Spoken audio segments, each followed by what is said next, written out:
Hi there, my name's Annette with Sunbeam Fabric Art. Welcome to my channel. Today we are taking old sheets and making something new again.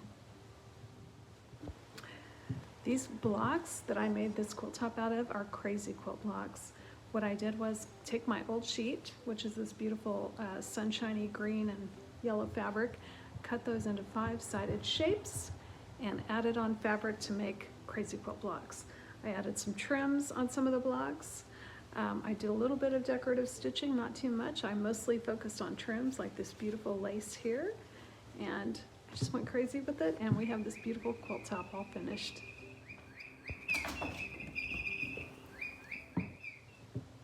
So join me today and I'll show you what I did. For today's project, I am using some newsprint as the foundation of my blocks. I wanted my blocks to be 11 inches, so I am putting 2 pieces of newsprint together to make an 11 inch by 11 inch foundation piece. I will leave a link to this paper I'm using in the description, but it's important to know you can sew on paper, you can sew on a square of muslin as your foundation and not remove it. The paper is designed to be removed later. And another option, which is not to be forgotten, not using any foundation at all, just sewing freestyle and making the block as big as you want by checking your size with a ruler. So to start out my blocks, I wanted to use a 5-sided shape. I took a piece of cardstock, it's kind of a thinner cardstock, and I just randomly drew with my ruler a 5-sided shape.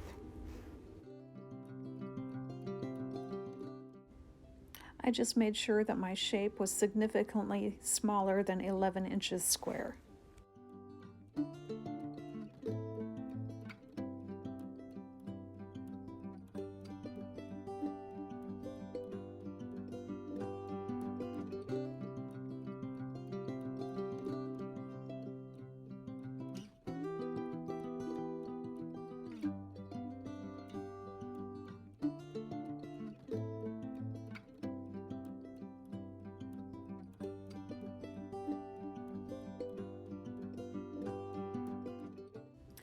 Next, I folded up some loose pieces of the scrappy sheet that I have been working on using up.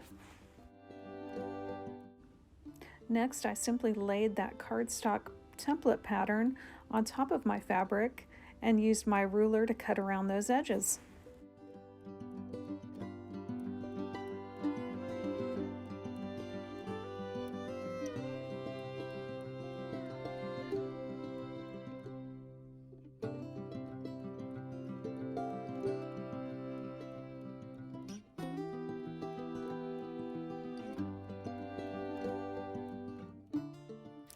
I cut out a total of 20 of these shapes.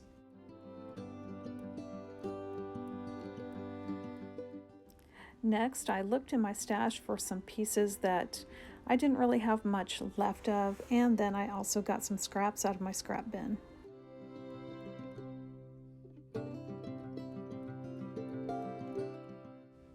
For any pieces that were a little bit too wide, I cut those down into smaller strips of different sizes.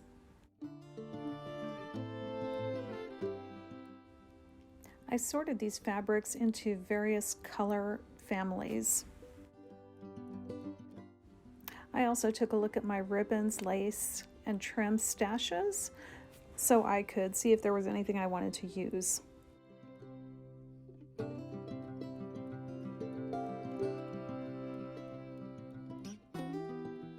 If you're sewing on paper, set your stitch length to 1.8 or less.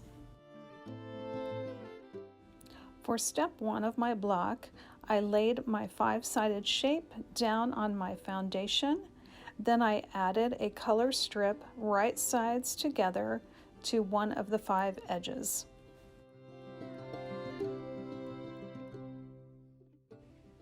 Next, I took that piece to the iron and pressed the seam open.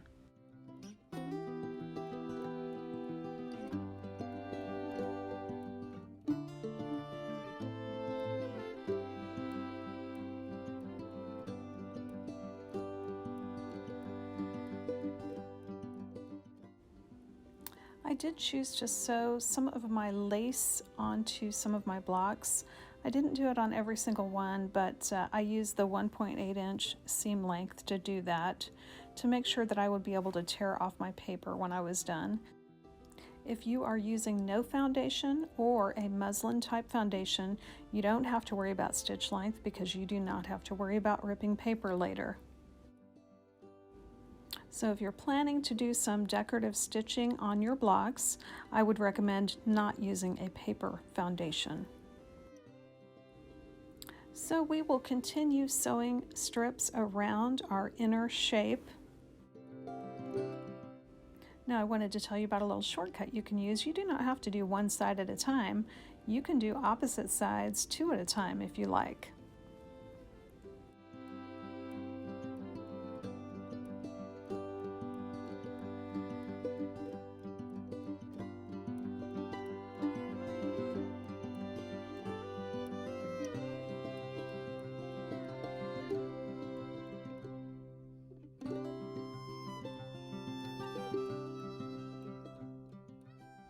One other little tip, if your fabric takes to finger pressing well, you can finger press and then sew on another side as well.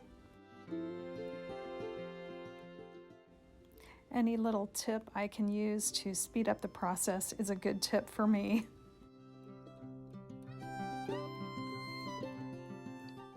As I'm approaching the corners of my block, the pieces are smaller and I can usually do all 4 corners at one time.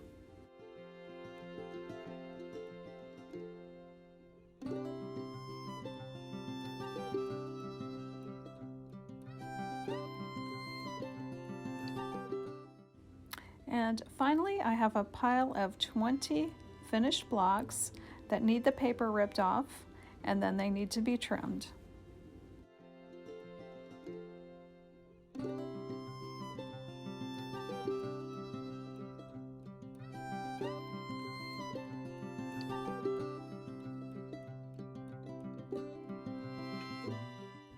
Once I got all that paper trimmed off, I trimmed these blocks to my desired finished size, which was 11 inches.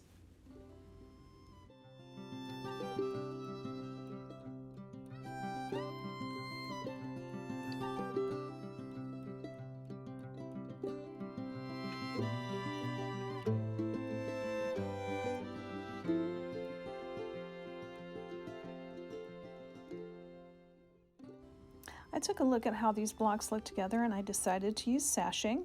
I am using 2.5 inch white strips for my sashing.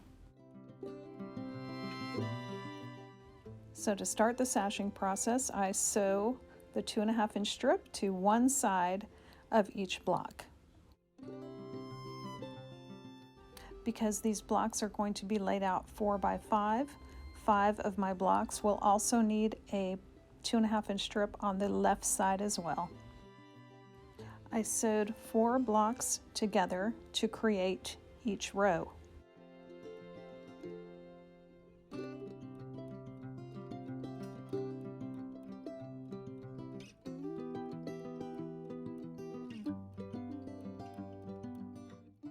Once the rows were done, I had to make longer 2.5 inch strips to fill in between each row. I sewed one 2.5 inch strip to the outside of each row.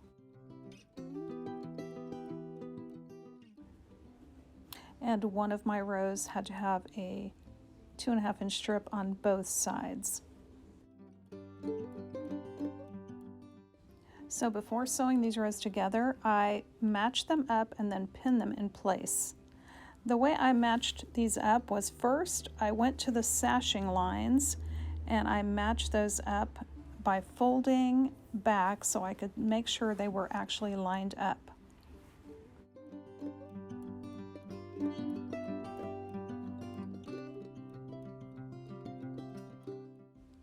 Definitely take your time with this process. If it's easier for you to lay it out on a floor or on a larger table, do that. But take your time, match up these sashing lines as best you can before you stitch them together. So my process was to pin around the sashing seams first, then I filled in the rest of the block with pins, and I did pin extensively.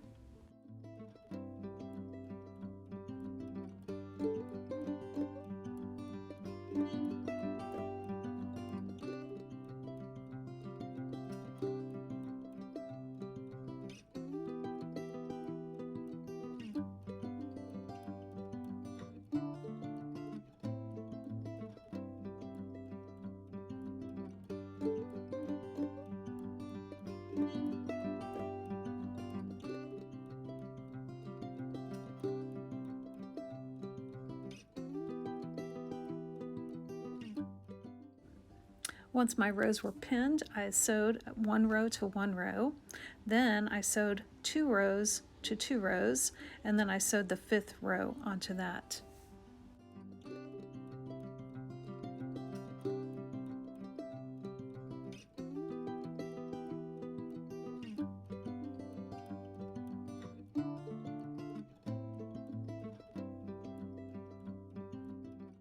Here you see I'm pinning 2 put together rows with 2 other put together rows to make a total of 4, and then I'll have 1 more row to sew on to make it complete.